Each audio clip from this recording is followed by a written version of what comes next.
US justice department के आरोपों के ऊपर भारत ने क्या कहा है, एग्जैक्टली भारत के ऊपर क्या आरोप लगाए गए हैं, और सबसे इम्पोर्टेंट वेनेजुएला को अचानक से भारत की याद क्यों आ रही है।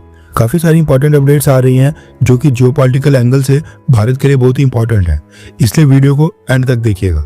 सबसे पहले बात करते हैं एप्स्टीन फाइल्स के बारे में, क्योंकि जो लेटेस्ट एप्स्टीन फाइल्स रिलीज हुई हैं उसमें प्रधानमंत्री नरेंद्र मोदी जी के बारे में भी नाम है। दो डॉक्यूमेंट्स जो इस समय काफी वायरल हो रहे हैं जहां पर प्रधानमंत्री मोदी का नाम है। सबसे पहला जो डॉक्यूमेंट है वो है साल 2017 का, टू बी प्रिसाइज 6 जुलाई 2017 का ये डॉक्यूमेंट है। इसमें जेफरी एप्स्टीन ने पीएम मोदी को ये लेकर क्लेम किया है कि भारत के प्राइम मिनिस्टर नरेंद्र मोदी ने यूएस प्रेसिडेंट की एडवाइस को माना और यूएस प्रेसिडेंट के बेनिफिट के लिए इजराइल जाकर वहां पर डांस भी किया और गाना भी गाया। साल 2017 में प्रधानमंत्री मोदी ने इजराइल की विजिट की थी और जेफरी एप्स्टीन ने जो कन्वर्सेशन की है उसके अकॉर्डिंग प्रधानमंत्री मोदी ने उस समय के प्रेसिडेंट डोनाल्ड ट्रंप का सुझाव मानते हुए इजराइल में डांस किया, इजराइल की यात्रा की और वहां पर गाना गाया, जिससे यूएस प्रेसिडेंट डोनाल्ड ट्रंप को फायदा हुआ था। जेफरी एप्स्टीन के अकॉर्डिंग प्रधानमंत्री मोदी ने 25 और 26 जून को डोनाल्ड ट्रंप के साथ मुलाकात की थी और उसके 10-12 दिन के बाद 4 से 6 जुलाई को प्रधानमंत्री मोदी इजराइल की विजिट के ऊपर चले गए थे और ये डोनाल्ड ट्रंप के सुझाव के ऊपर हुआ था। अब क्या प्रधानमंत्री मोदी ने डोनाल्ड ट्रंप के बेनिफिट के लिए इजराइल की विजिट की थी? डोनाल्ड ट्रंप एडमिनिस्ट्रेशन के कहने पर प्रधानमंत्री मोदी गए थे या फिर जेफरी एप्स्टीन के सुझाव के ऊपर उनकी जो ये ईमेल कन्वर्सेशन है उसके ऊपर विश्वास किया जा सकता है? ये तो खैर पता नहीं, लेकिन एप्स्टीन फाइल्स में जो डॉक्यूमेंट रिलीज हुए हैं उसमें यही क्लेम किया गया है। दूसरा जो डॉक्यूमेंट है वो है 20 मई 2019 का।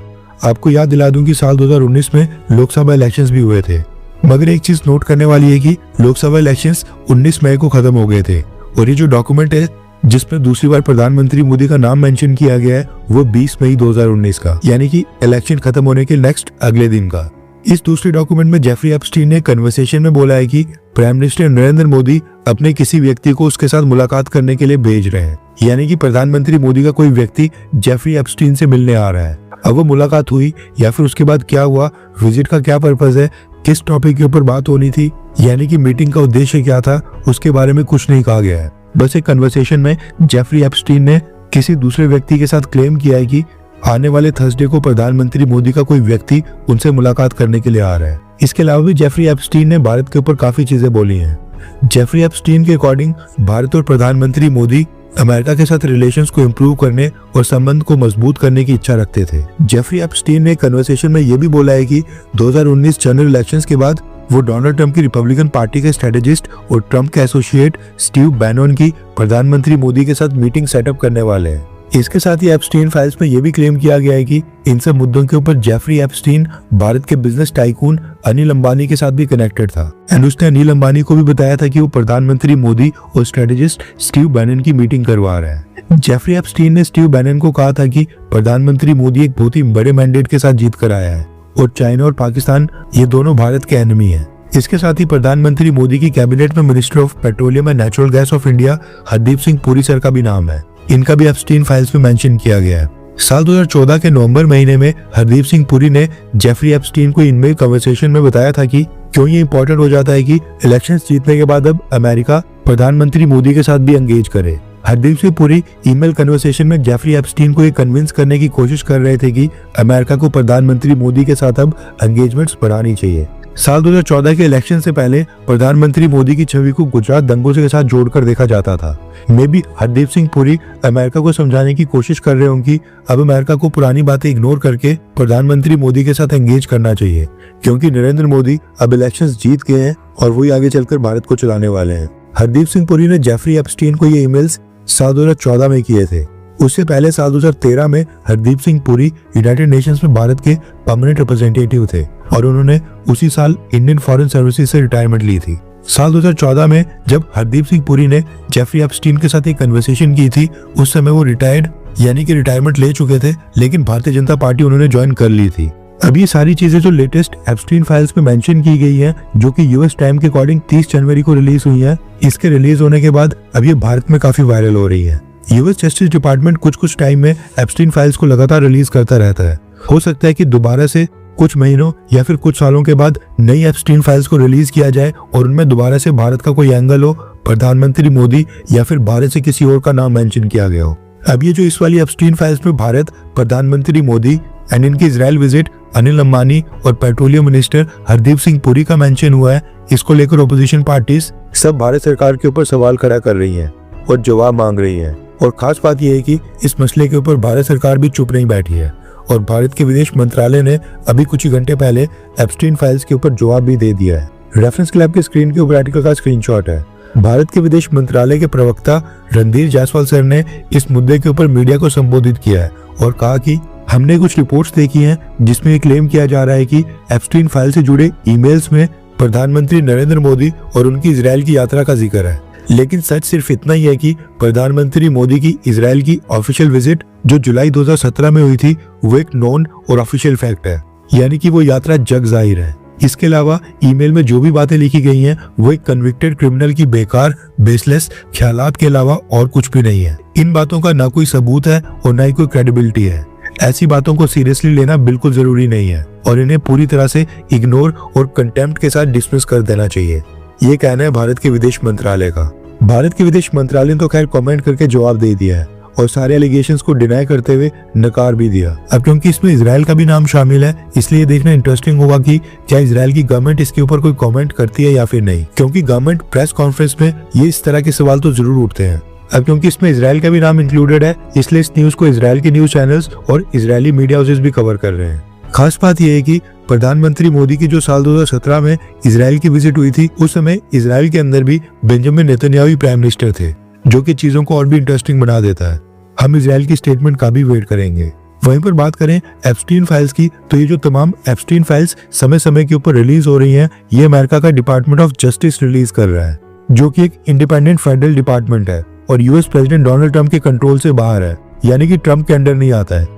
इसलिए white house in Epstein files को कंट्रोल नहीं कर रहा है। यूएस कोर्ट्स के ऑर्डर के अंडर ये एप्स्टीन फाइल्स समय समय बाद रिलीज की जा रही हैं।